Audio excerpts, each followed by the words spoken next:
사랑의 샘 평화의 소리 KCR 11시 종합뉴스. 브루리 사과농원 식당, 부동산 에이전트 써니체, 365 헬스, A1 모터스, ABC 여행사, 형사법 전문 변호사 김한나, 대한국제물류, 하이마트, 게토하우스 공동 제공입니다. 뉴질랜드 뉴스입니다. 와이탕이데이 이후 날씨가 선선하게 될 것으로 예상되면서 여름 날씨를 한껏 즐기라고 기상 관계자는 밝혔습니다.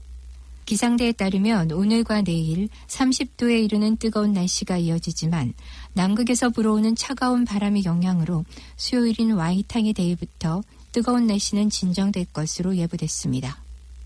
오클랜드를 비롯해 와이카토와 베이 오브 플랜티 등 북섬 북부와 중부 지역은 맑은 날씨로 최고 기온이 30도에 이를 것으로 예상되며 북섬 남부 지역과 남섬 지역은 구름이 낀 날씨로 내일부터는 차가운 세력의 영향을 받아 선선한 날씨로, 그리고 북섬 지역은 수요일부터는 서늘한 날씨가 예상되고 있습니다. 차가운 기압 세력으로 남섬의 피오드랜드와 웨스트랜드 일부 지역에서는 집중 호위가 예상되고 있으며 북쪽으로 이동하는 그 세력이 약해져 가뭄 해소에는 별 영향을 미치지 못할 것이라고 기상대는 예측하고 있습니다. 퀸스타운 지역의 상업용 건물을 소유한 사람들은 더 많은 인스펙션과 점검을 받게 될 것으로 알려졌습니다. 퀸스타운 레익스 디스트릭트 카운실은 다른 많은 카운실과 같이 건물에 대한 소방과 안전 시스템에 대한 기준을 강화해 퀸스타운에서만 지난 100년 동안 없었던 건물 현장 검사가 진행되고 있는 것으로 전해졌습니다. 지난해부터 시작된 건물 현장 검사가 23번이나 있었으며 지난 몇 년 동안 서너 건 정도였던 보수 시정 통지가 50건 넘게 건물주에게 발급된 것으로 알려졌습니다. 또 금년 들어서는 현장에서 벌금 통지서가 발급되고 보수 시정의 기한이 추가되면서 보다 엄격하게 빌딩 관리를 하고 있는 것으로 전해졌습니다. 오클랜드 북쪽 방향의 게이트웨이 통행료가 다음 달부터 10센트씩 오르게 됩니다. 1번 국도의 총 7.5km 거리에 오레와하 포의 구간을 연결하는 이 터널의 통행료는 다음 달부터 승용차와 오토바이, 그리고 경상용차의 경우 편도 $2 40센트가 될 것으로 알려졌습니다. 뉴질랜드 도로공사인 NZTA는 지난 2015년 통행료 인상 이후 이번이 첫 번째 인상이라고 밝히며 총 공사비 3억 7,250만 달러 중 1억 5,800만 달러를 차용해 개통했으며 물가 인상에 따라 그리고 융자 상환에 차질이 없도록 하기 위해 요금을 인상한다고 밝혔습니다. 또한 이번 국도의 타우랑아 이스턴 링크 통행료도 10센트씩 올라 지금의 $2에서 다음 달부터 $2 10센트로 인상되며 29번 국도의 타키티무 드라이브 통행료도 10센트씩 올라 편도에 $1 90센트로 오르게 됩니다. 오클랜드의 한 여성 운전자가 KFC 드라이브 스루 통로에서 혼자 충돌을 하고 부상을 입은 사고가 있었습니다. 어젯밤 10시 15분경 힐스보로 로드에 있는 KFC에서 그녀는 음식을 주문하고 결제를 하다가 카드를 땅에 떨어뜨렸고 문을 열고 카드를 주우려다가 차가 앞으로 전진하면서 차에서 떨어져 얼굴에 찰과상을 입은 것으로 알려졌습니다.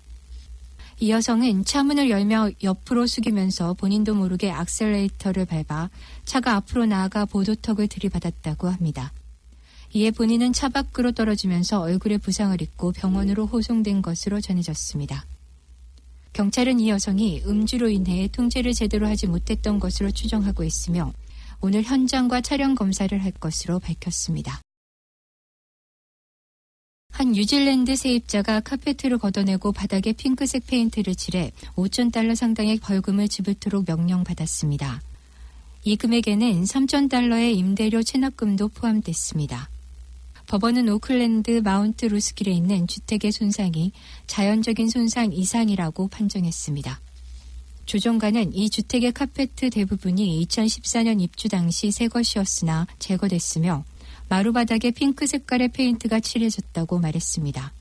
또한 현관 앞부분도 핑크색 페인트를 칠했고 벽에 5개의 구멍을 남겼으며 작년에 집을 떠나면서 쓰레기들을 또한 남겨두었다고 합니다. 조종가는 세입자에게 $3,000의 임대료 체납금과 $2,000의 보수비를 지급하도록 판결했습니다. 그러나 세입자는 청문회에 출두하지 않았다고 합니다. 웰링턴 병원 옥상에서 화재가 발생해 환자들이 대피했습니다. 지난 일요일 오후 5시 32분경 정신과 병동 옥상에서 화재가 발생했다는 신고가 접수됐습니다. 9대의 소방차와 소방대원들이 현장에 출동해 불길을 잡았습니다. 환자들은 불이 난 소식을 듣고 일찌감치 대피한 것으로 알려졌습니다. 다행히 인명사고는 없었습니다. 아우라키 마운트 쿡의 인기가 급상승함에 따라 하루에 허용되는 비행수를 늘리자는 제안이 나왔지만 일부에서는 비행으로 인한 소음을 우려하고 있습니다. 보존부는 많은 관광객이 찾는 이 지역에서의 비행 횟수 제한을 더 늘리자는 제안에 대해 적용 방안을 고려 중입니다.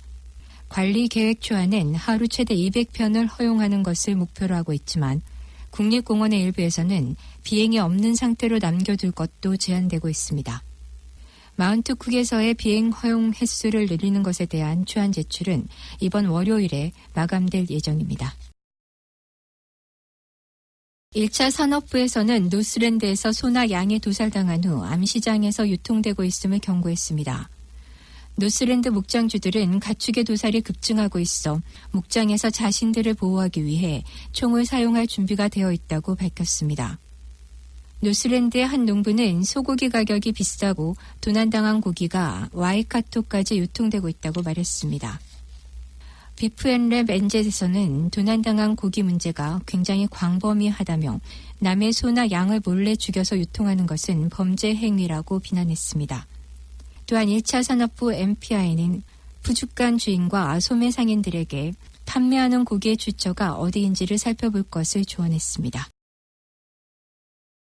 런던 킹스 칼리지 암 연구소 소장인 리차드 설리번 교수는 가장 비싼 암 치료제가 그들이 선전하는 대로 효과가 많지 않은 경우가 있다고 전했습니다. 그는 어떤 종류의 의약품은 실제로 환자에게 주는 혜택에 대해 불확실성이 있지만 가격은 아주 비싸다고 덧붙였습니다. 리차드 교수는 최근 2, 3년 동안 이러한 값비싼 항암제가 실제로 별로 효과가 없다는 사실을 발견했고 일부 약물은 삶의 질을 향상시키기는 하지만 반드시 수명을 연장시키지는 않기 때문에 개별 암 환자에게는 매우 복잡한 문제라고 말했습니다. 리차드 교수는 미국의 경우 이러한 가격 협상에 노력하지 않기 때문에 천문학적인 가격을 지불하지만 뉴질랜드에서는 가격을 통제하고 좋은 가격을 협상하기 위해 국가적으로 강력한 메커니즘을 강구해야 한다고 말했습니다. 오늘의 환율 정보입니다. 뉴질랜드 달러와 대비 원화 기준의 환율은 774원 63전, 한국에서 보내실 때 782원 37전, 한국에서 받으실 때 766원 89전입니다. 끝으로 날씨입니다. 오클랜드 오늘은 대체로 맑겠습니다. 낮 최고 기온은 27도로 예상됩니다. 화요일인 내일도 대체로 맑겠으며 아침 저녁으로 간간히 흐리겠습니다. 아침 최저 기온은 17도, 낮 최고 기온은 28도로 오늘보다 조금 높겠습니다. 지금까지 김춘선이었습니다.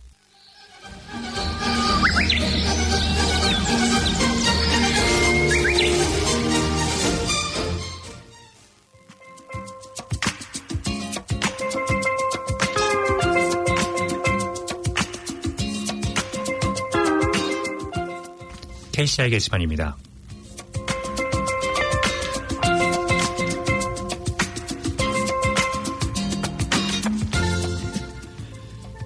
봉사자 모집 안내입니다. 봉사자들로 운영되고 있는 KCR 한국 가톨릭 방송에서는 번역, 아나운서, 엔지니어, PD, 작가로 활동할 봉사자를 모집하고 있습니다. 관심 있으신 분은 연수를 거쳐 활동할 수 있으며 문의는 021-0234-1360번으로 해주시기 바랍니다. 2019년 한인의 날 행사입니다. 한인의 날 브로셔 광고, 부스, 자연봉사, 공연 신청, 그리고 후원을 희망하는 회사나 단체, 개인의 신청을 받고 있습니다. 많은 참여 부탁드립니다. 2019년 코리안 데이는 3월 30일 토요일에 노시오 이벤트 센터에서 열립니다. 신청과 문의는 한인회 사무국 09-443-7000번으로 해주시기 바랍니다. 워홀러와 유학생들을 위한 설날 잔치 안내입니다. 뉴질랜드 한인 여성회에서는 설날을 맞아 워킹 홀리데이 비자를 가진 분들과 유학생들을 위한 설날 잔치를 2월 10일 일요일 오후 4시에서 8시에 구세군 오클랜드 한인교회에서 갖습니다. 문의나 신청은 2월 8일 금요일까지 021-111-3552로 하시면 되겠습니다. 쓰레기 수거 방식 변경과 퇴비 만들기 교육 안내입니다.